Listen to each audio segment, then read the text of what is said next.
Simple BN BPSC में सभी का स्वागत है। राष्ट्रपति चैप्टर से संबंधित हम क्वेश्चन आंसर कर रहे थे और ये जो है एक इंडियन पॉलिटी का इम्पोर्टेंट चैप्टर है जो सभी परीक्षाओं के लिए बहुत ही इम्पोर्टेंट है। तो किसी भी परीक्षा की आप तैयारी कर रहे हैं तो आपके लिए वीडियो बहुत ही इम्पोर्टेंट होने वाली है। इससे पहले हमने 2 पार्ट में इस चैप्टर से संबंधित 50 प्रश्नों को कर लिया था और इसमें जो है हम फिर से 25 प्रश्नों को करेंगे। और ये जो है एक थोड़ा सा लंबा चैप्टर है जिसमें बहुत से प्रश्न जो है जिसमें लगभग 6 पार्ट में हम इसे कंप्लीट करेंगे। तो शुरू करते हैं वीडियो को। प्रश्न है, निम्नलिखित में से कौन से राष्ट्रपति पूर्व में केंद्रीय गृह मंत्री थे? तो देखिए प्रश्न है, निम्नलिखित में से कौन से राष्ट्रपति पूर्व में केंद्रीय गृह मंत्री थे? तो यह थे ज्ञानी जैल सिंह। ऑप्शन बी सही हो जाएगा। 52 है, भारत के राष्ट्रपति निर्वाचित होने से पूर्व निम्न में से कौन उपराष्ट्रपति नहीं थे? तो देखिए डॉक्टर एस राधाकृष्णन ये उपराष्ट्रपति थे, उसके पश्चात ये राष्ट्रपति बने। डॉक्टर जाकिर हुसैन भी और बीबी गिरी भी। लेकिन ज्ञानी जैल सिंह जो थे ये केंद्रीय गृह मंत्री थे और उसके पश्चात जो है यह भारत के राष्ट्रपति बने थे। तो ऑप्शन डी सही हो जाएगा। और भारत के यदि प्रथम राष्ट्रपति पूछा जाए तो वो होंगे डॉक्टर राजेंद्र प्रसाद, और द्वितीय पूछा जाए तो डॉक्टर एस राधाकृष्णन, और तृतीय पूछा जाए तो डॉक्टर जाकिर हुसैन, और चौथे राष्ट्रपति की यदि बात करें तो वे थे बीबी गिरी। ठीक है, तो आते हैं प्रश्न पर। प्रश्न है, भारत के चौथे राष्ट्रपति थे। तो देखिए अभी भी मैंने आपसे बताया कि भारत के चौथे राष्ट्रपति जो थे वो थे बीबी गिरी। ऑप्शन ए सही है। अगला है, सबसे लंबे समय तक भारत के राष्ट्रपति रहे। तो देखिए सबसे लंबे समय तक भारत के जो राष्ट्रपति थे वो थे डॉक्टर राजेंद्र प्रसाद। यह जो है राष्ट्रपति के पद पर जो है बहुत लंबे समय तक रहे थे। तो ऑप्शन ए सही हो जाएगा। क्वेश्चन 55 है, भारत का राष्ट्रपति चुने जाने वाले प्रथम गैर कांग्रेसी उम्मीदवार कौन थे? तो देखिए इसमें पूछा गया है गैर कांग्रेसी उम्मीदवार, तो यह थे बीबी गिरी। अगला है क्वेश्चन 56, भारतीय राष्ट्रपति के सर्वसम्मति से चुने जाने का अभी तक एकमात्र उदाहरण है। तो यह हो जाएंगे आपके नीलम संजीव रेड्डी, जो यह जो है निर्विरोध चुने गए थे।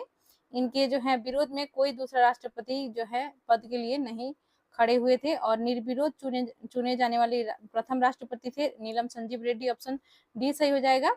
और सर्वसम्मति से चुने जाने के लिए भी इन्हें जाना जाता है, तो ऑप्शन डी करेक्ट हो जाएगा इसका। अगला प्रश्न है, निम्नलिखित में से कौन कभी भारत का राष्ट्रपति नहीं रहा? तो देखिए सी राजगोपालाचारी थे। ये जो है चक्रवर्ती राजगोपालाचारी जो कि भारत के गवर्नर रहे। ठीक है, स्वतंत्र भारत के प्रथम गवर्नर इन्हें ये रहे थे श्री राजगोपालाचारी, और अंतिम गवर्नर भारतीय गवर्नर जो है वो इन्हें ही माना जाता है। ठीक है, तो श्री राजगोपालाचारी थे, लेकिन ये जो है कभी भारत के राष्ट्रपति नहीं रहे, तो करेक्ट आंसर हो जाएगा ऑप्शन डी। क्वेश्चन 58 है, स्वतंत्र भारत के प्रथम राष्ट्रपति कौन थे? तो स्वतंत्र भारत के प्रथम राष्ट्रपति थे doctor Rajendra Prasad. Important question है ये, और देखिए आप एसएससी 2015 में ये प्रश्न पूछा गया है। क्वेश्चन 59 है, निम्नलिखित में से कौन लगातार 2 बार राष्ट्रपति रहे थे? तो देखिए अभी तक जो है लंबे समय तक राष्ट्रपति रहने वाले डॉक्टर राजेंद्र प्रसाद हैं, तो करेक्ट आंसर इसका हो जाएगा ऑप्शन ए, 2 बार राष्ट्रपति रहने वाले डॉक्टर राजेंद्र प्रसाद थे। नेक्स्ट है, भारतीय संविधान का कौन सा अनुच्छेद राष्ट्रपति के पद के लिए पुनः निर्वाचन की योग्यता निर्धारित करता है? तो देखिए कौन सा अनुच्छेद जो है राष्ट्रपति पद के लिए पुनः निर्वाचन की योग्यता निर्धारित करता है? तो यह है अनुच्छेद 57। ठीक है, 57 करेक्ट आंसर हो जाएगा, अनुच्छेद 57। अगला है, जनता पार्टी के शासन के दौरान भारत के राष्ट्रपति थे।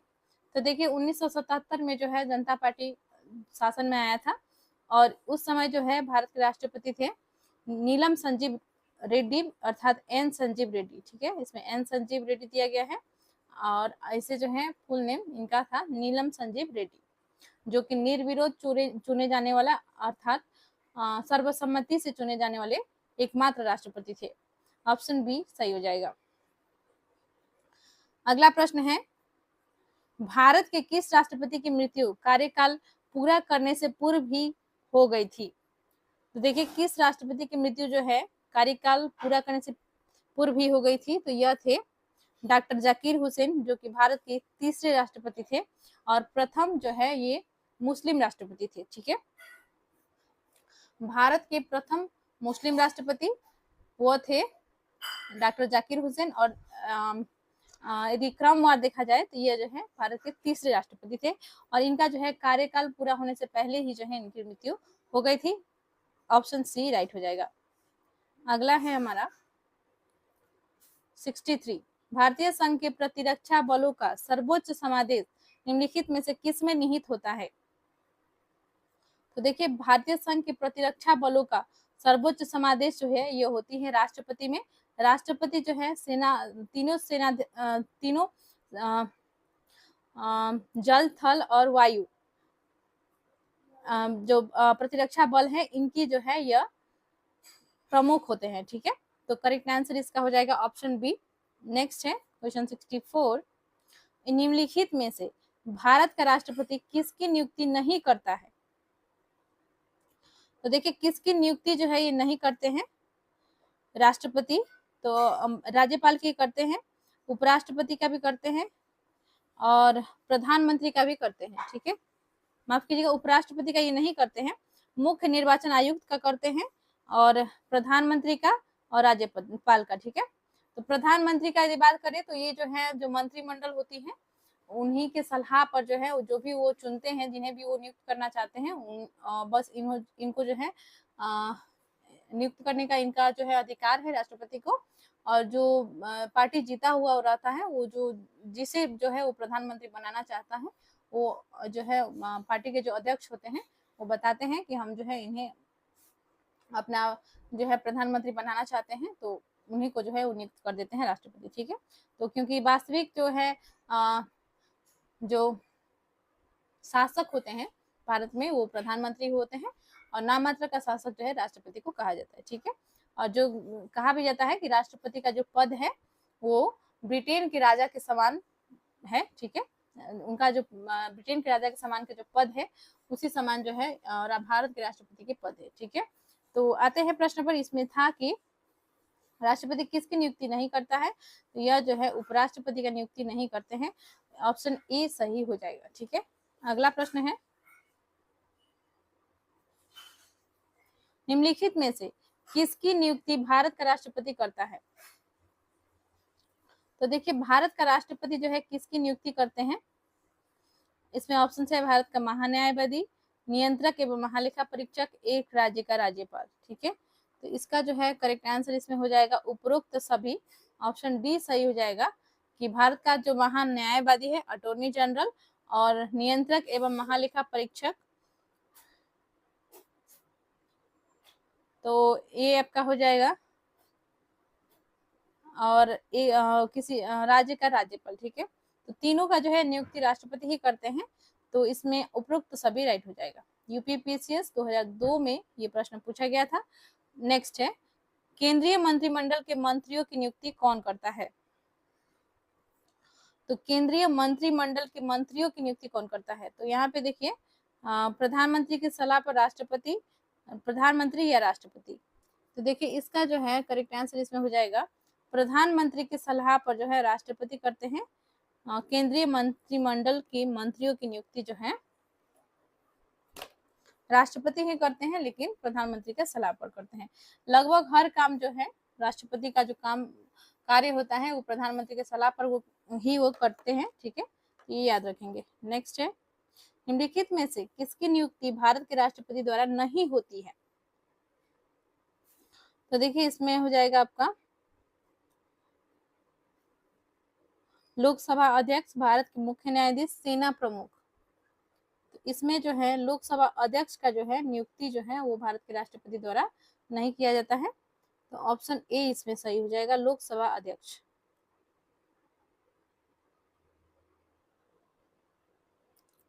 अगला प्रश्न है, भारत के राष्ट्रपति की मर्जी तक निम्नलिखित में से कौन अपने पद पर रह सकता है?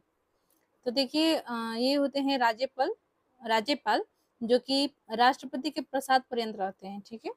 तो करेक्ट आंसर इसका हो जाएगा ऑप्शन सी। और ये जब चाहें इन्हें जो है पद से हटा सकते हैं, अर्थात राष्ट्रपति की मर्जी तक ही जो है यह अपने पद पर बने रहते हैं। ऑप्शन सी सही हो जाएगा। अगला है, निम्नलिखित में से राष्ट्रपति नियुक्त नहीं करता है। तो देखिए किसे जो है नियुक्त नहीं करता है, तो यहाँ पे देखिए वित्त आयोग दिया गया है, योजना आयोग दिया है, राजकीय भाषा आयोग, संघ लोक सेवा आयोग, ठीक है। तो इसमें हो जाएगा आपका योजना आयोग जो है यह नियुक्त नहीं करता है, क्योंकि इसके जो है अध्यक्ष होते हैं योजना आयोग, जो अभी जो है इसका नाम 1 जनवरी 2015 में जो है बदलकर नीति आयोग कर दिया गया है। 1 जनवरी 2015 डेट भी याद रखेंगे, ठीक है। और इसका जो अध्यक्ष होते हैं वो प्रधानमंत्री होते हैं, और योजना आयोग का जो है नियुक्त नहीं करते हैं राष्ट्रपति, ठीक है। तो ऑप्शन इसमें बी सही हो जाएगा। नेक्स्ट है क्वेश्चन 70, वित्त बिल के लिए किसकी पूर्व स्वीकृति आवश्यक है, ठीक है। तो वित्त बिल के लिए जो है सबसे पहले स्वीकृति जो है इसमें आवश्यक होती है भारत के राष्ट्रपति की, ठीक है। ऑप्शन सी सही हो जाएगा, भारत के राष्ट्रपति। अगला है, किसी भी अभियुक्त की फांसी की सजा को बदलने या कम करने का अधिकार किसे दिया गया है? तो देखिए अनुच्छेद 72 में जो है एक प्रावधान है जिसमें राष्ट्रपति को जो है फांसी की सजा माफ करने की जो है प्रावधान दी गई है। और इसमें जो है इस अनुच्छेद के तहत, अनुच्छेद 72 के तहत जो है यह यानी कि राष्ट्रपति जो है फांसी की सजा को जो है माफ कर सकते हैं। यहाँ पे देखिए सजा को बदलने या कम करने का अधिकार राष्ट्रपति हो जाएगा। ऑप्शन ए करेक्ट हो जाएगा। अगला है क्वेश्चन 72, राष्ट्रपति द्वारा लोकसभा और राज्यसभा में मनोनीत सदस्यों की कुल संख्या कितनी होती है? तो देखिए इस ये जो है 2013 और 2019 में पूछा गया ये प्रश्न है, ठीक है। तो इसमें देखिए इसका जो है करेक्ट आंसर इसमें होना चाहिए 12, क्योंकि लोकसभा में जो है मनोनीत सदस्य पहले 2 होते थे, जो एंग्लो इंडियंस होते थे, उन्हें राष्ट्रपति मनोनीत करते थे। लेकिन अभी जो है ये प्रावधान खत्म हो गया है, 104वें संविधान संशोधन के तहत इसे समाप्त कर दिया गया है। एंग्लो इंडियंस का जो सीट थे उन्हें, तो और वर्तमान में जो है लोकसभा सीट की संख्या हो गई है 543, ठीक है, जो कि 545 था, ठीक है। इसे जो है अब